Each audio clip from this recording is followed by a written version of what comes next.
I discovered my wife's family group chat titled Operation Freedom, Getting Her Out. I didn't confront anyone.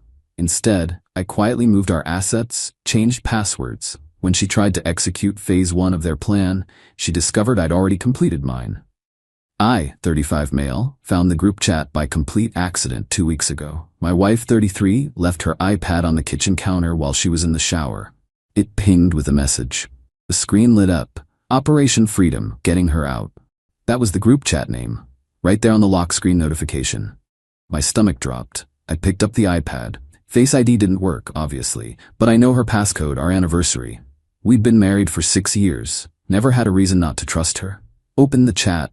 Her mom, her sister, her aunt, and her best friend. 4 people actively plotting something. I scrolled up. Started reading from about 3 weeks back. Her mom, phase 1, document everything. Photos of the house, car titles, bank statements, anything with his signature. We need proof of what she's entitled to. Her sister, already helping her with that. Got pics of his home office last week when he was at work. All the financial docs are in the 3rd drawer. Her aunt, phase 2 is the attorney consult. I know someone who'll do it discreetly. No paper trail to the house. Her best friend? What about phase 3? We doing the counseling route first. Her mom, no. Counseling gives him time to hide assets. We go straight to filing. She moves out, files immediately, claims she felt unsafe. My hands were shaking. Her sister, the unsafe angle is perfect, gets her the house in the temporary orders. Her aunt, exactly. Then we push for permanent. He makes good money. She'll get alimony plus child support if we're smart about it. We don't have kids. Her best friend, when are we thinking? Timeline? Her mom, 2 months. Gives us time to document, consult, and prepare. Then she's free. This was dated 3 weeks ago, which meant I had about 5 weeks left before Operation Freedom went live. I kept scrolling, more messages discussing which attorney to use, how to access my retirement accounts, which friends of ours would definitely side with her, how to make sure she got the right judge. Her sister, remember, the narrative is controlling husband, isolated wife, financial abuse. None of that was true. I'm not controlling. She has her own career, her own money, her own friends. We split household expenses proportionally based on income. I make about $120K as an operations manager. She makes about $65K in HR. We have a joint account for bills, separate accounts for everything else. Financial abuse? I'd literally just paid off her student loans last year. $15,000. A gift because she hated the monthly payments. The last message was from 2 hours ago. Her mom, attorney consult is Tuesday. Don't tell him you're going anywhere. Act normal. We're almost there, baby girl. I put the iPad back exactly where I found it. Went to my office, closed the door, sat there for an hour trying to process. Then I got to work. Update 1 week later. The last 7 days have been surreal. I've been operating on autopilot while my wife acts completely normal. Kisses me goodbye in the morning. Asks about my day at dinner. Watches TV with me at night. Meanwhile, I know she's meeting with a divorce attorney, documenting our assets, planning to accuse me of things I haven't done. So I've been planning too. Day 1, the day I found out. First thing, called my own attorney, explained the situation. He asked if I'd taken screenshots of the group chat. I hadn't, too shocked to think clearly. Get them, he said. Document everything and start protecting yourself. Went back to the iPad that evening while she was grocery shopping, took screenshots of every message, uploaded them to a cloud storage account she doesn't know about. Changed the password on that account. Day 2 to 3, financial protection. Closed the joint account. Well, not closed. Removed her as a co-owner and transferred the money, about $8,000, into my personal account. We'd both been contributing to it for bills. Legally ambiguous, but my attorney said it was better than letting her drain it first. Changed every password she knew. Email, bank accounts, investment accounts, credit cards, everything. Called the bank about my retirement account, asked them to put a note on file that no one but me could access or make changes. Changed the password on our home security system. Changed the garage code. Day 4 to 5, asset documentation. Took photos of everything in the house, every room, every item. Time-stamped them all. Pulled all our financial records going back 3 years. Tax returns, pay stubs, bank statements. organized them chronologically, found receipts for the student loan payoff, found the gift letter I'd made her sign for tax purposes. That was going to be useful. Day 6-7, strategic planning. My attorney filed for divorce, not her, me. We filed first. In our state, whoever files first has some strategic advantages, sets the initial narrative, gets to request things first, puts the other party on defense. We filed on grounds of irreconcilable differences, no fault. But we also requested exclusive use of the marital home and protection of separate property. Attached the screenshots of the group chat as evidence of planned abandonment and false allegations in bad faith. The filing was served to her at work yesterday. Friday afternoon. I wasn't home when it happened. Didn't want to be there for the fallout. Stayed at my brother's place. Got 28 text messages within 2 hours. What did you do? Why did I just get served divorce papers at work? You're divorcing me? We need to talk about this. This is insane. Answer your phone. I can't believe you did this. My mom is calling me screaming. Everyone is asking questions. You humiliated me. Didn't respond to any of them. Her mom called, blocked. Her sister called, blocked. Her best friend called, blocked. This morning, my attorney called. Her attorney just contacted us. They want to talk. About what? Settlement. Apparently Operation Freedom didn't go as planned. Yeah, because I freed myself first. Update 2, 2 weeks later. The entitlement has been absolutely wild. Week 1 post-filing, my attorney and her attorney had their first call. She wanted 1, the house, 2, half my retirement account, 3, alimony, $2,500 a month for 5 years, 4, half the value of my car, 5, me to pay her attorney fees. Total financial ask, roughly $180,000 plus ongoing payments. My attorney literally laughed. Is she joking? Her attorney, my client feels entitled to the marital standard of living.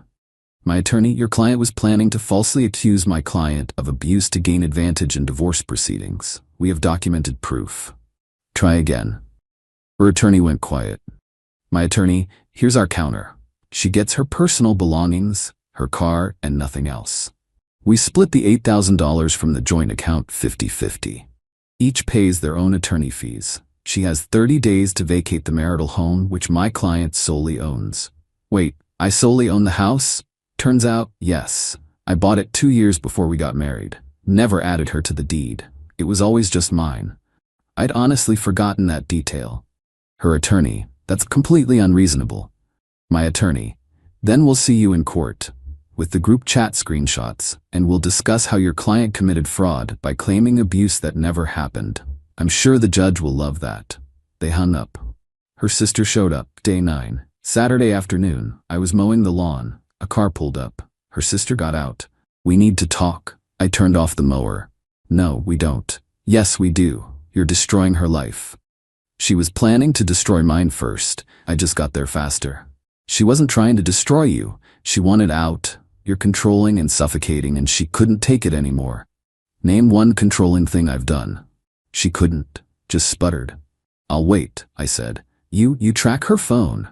Life 360. We both have it. For safety, she can turn it off anytime. You won't let her have her own bank account. She has her own bank account, has had one the entire marriage. I've never touched it. You're ruining everything. She had a plan, a way out, and you stole it from her. She had a plan to lie about abuse and take everything I've worked for. Yeah, I stopped that. Cry about it. Her sister got in my face. You're gonna give her what she deserves or what? You'll help her file a false police report too? Go ahead. I have evidence of your whole family plotting this. Try me. She left. Came back an hour later with her mom.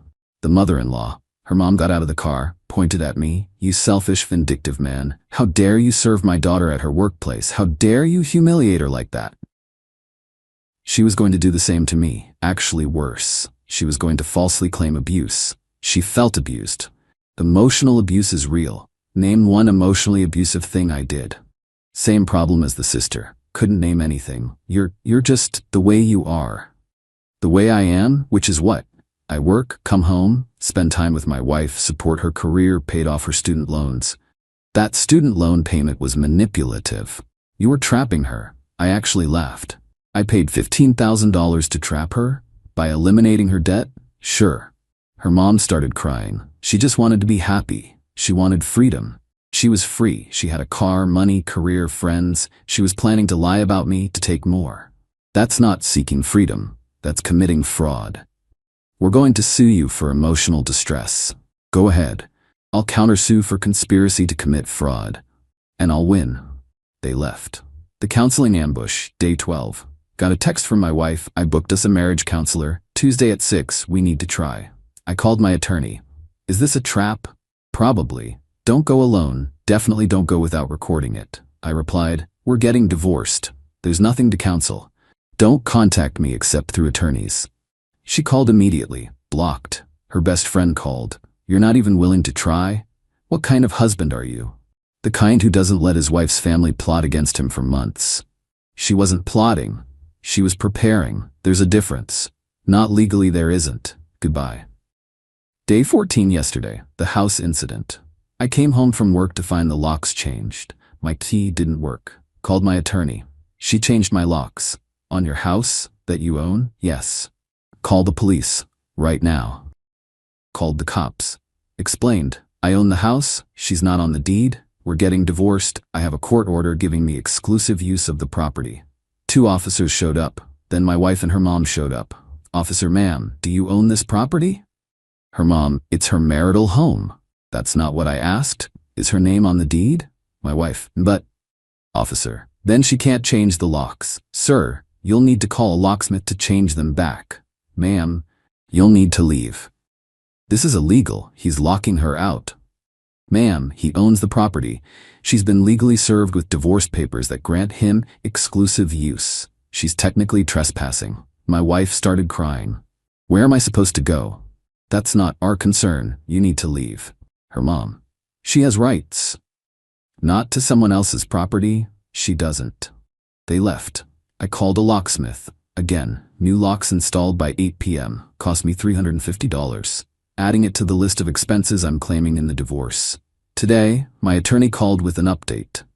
They want to settle.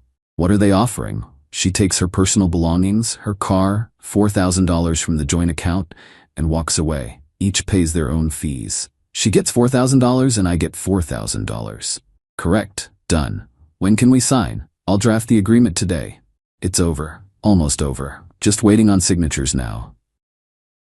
Final update. 3 weeks later. Settlement was signed last week. Divorce will be final in 30 days, state waiting period. But the 3 weeks leading up to signing were something. Week 1, the negotiation. After her attorney called with the settlement offer, we went back and forth on minor details. She wanted $5,000 from the joint account, not $4,000. My attorney, nope. 50-50 split or nothing. She wanted me to pay for her moving expenses. My attorney, absolutely not. She wanted to take furniture. My attorney, personal belongings only. Furniture stays with the house. She wanted 2 months to move out instead of 30 days. My attorney, 30 days, non-negotiable. Every request was denied. Because we had the leverage, the screenshots of the group chat, the evidence of planned false allegations, the fact that I owned the house and filed first. Her attorney finally told her to take the deal. She did. Week 2, the move out. She showed up with her mom, sister, and best friend to pack her stuff. I wasn't there, stayed at my brother's place, but I had the security cameras recording everything. They took her clothes, shoes, books, personal items, normal stuff. Then they took my coffee maker, my television, 3 lamps, the microwave, our wedding china, gifts to both of us, the artwork from the living room. I called my attorney. She's taken stuff that's not personal belongings. Do you have video? Yes, perfect. Send it to me. We'll add it to the agreement that she returns those items or we'll file a police report for theft. Her attorney called the next day. Everything was returned, except the coffee maker. She'd apparently already thrown it away. Fine. $80 coffee maker. I can replace it. Week 3. The aftermath. The settlement conference was video call. I was in my attorney's office. She was in hers with her attorney. We went through the agreement line by line. She gets her personal belongings. She gets her car, titled in her name. She gets $4,000 from the joint account. I get $4,000 from the joint account. I keep the house. I keep my retirement accounts. I keep my car. Each pays their own attorney fees. No alimony. no future claims on any assets. Her attorney, does everyone agree to these terms? Me, yes. Yes. Her voice was quiet, defeated. Her attorney, sign here. We both signed, electronically. Her attorney, the divorce will be final in 30 days pending the waiting period. Done. I stayed on the call for a moment, so did she. Awkward silence. Finally she spoke. I hope you're happy. Me, I'm not happy, I'm protected. There's a difference. I wasn't trying to destroy you. I just wanted to make sure I was okay. Me. By planning to falsely accuse me of abuse, by trying to take everything I own, that's not protecting yourself. That's committing fraud. My family was just trying to help. Your family was trying to help you commit fraud. There's a difference. Her attorney, I think we're done here. The call ended. The fallout. My brother asked if I felt bad. Honestly, no. I feel relieved. I feel validated. I feel like I dodged a bullet. Do I wish things had been different? Sure. I loved her, married her, built a life with her. But she wasn't who I thought she was. Or maybe she changed. Or maybe I never really knew her. Her family was always a bit much, over-involved, dramatic. But I thought it was harmless. Turns out they were actively poisoning her against me for who knows how long. Operation Freedom wasn't just about getting her out. It was about taking me for everything they thought I was worth. And they would have succeeded if I hadn't found that group chat. Financial breakdown. Total cost to me, attorney fees, $8,500, locksmith, twice, $650, joint account split, lost $4,000, she got the other half, various small expenses, $500. Total, about $13,050, could have been $180,000 plus alimony, plus legal fees if she'd filed first and I'd had to defend against false allegations. I'll take the $13,650 hit. Where things stand, the house is mine. Quiet now. Weird being alone after 6 years of marriage, but not terrible. Works fine. Told my boss I was going through a divorce. He was cool about it. Said to take time if I needed it. Haven't needed it yet. My brother's been great. Had dinner with him and his wife twice this week. Normal stuff. Didn't talk about the divorce much. Just hung out. Friends have been supportive. Most of them knew something was off with her family. Nobody knew about the group chat planning though. Everyone was shocked when I told them. Her family, haven't heard from them since the settlement. Good. Her, no contact. Blocked everywhere. Nothing left to say. The lesson. Trust your gut. When something feels off, it probably is. Document everything. Screenshot saved my financial future. Act first if you have to. I filed before she could. That changed everything. Don't confront until you're protected. If I'd confronted her about the group chat immediately, she would have just accelerated her timeline. Instead, I quietly prepared while she thought she had 2 more months. Family isn't always on your side. Her family poisoned that relationship, convinced her she was a victim when she wasn't, encouraged her to commit fraud. That's not support. That's corruption. The irony. Operation Freedom was supposed to free her from me while taking half my stuff. Instead, it freed me from her and a family that saw me as a target. She wanted freedom. She got it. Just not the way she planned. And now I'm free too. Free from a wife who would lie about me. Free from a family-in-law who would encourage her to commit fraud. Free from constantly wondering if I was enough, if I was doing enough, if they approved. I'm good. Not great yet, but good. Better every day. And in 30 days, I'll be officially divorced with my house, my retirement, my dignity, and my future intact. Operation Freedom succeeded after all, just not for who they intended.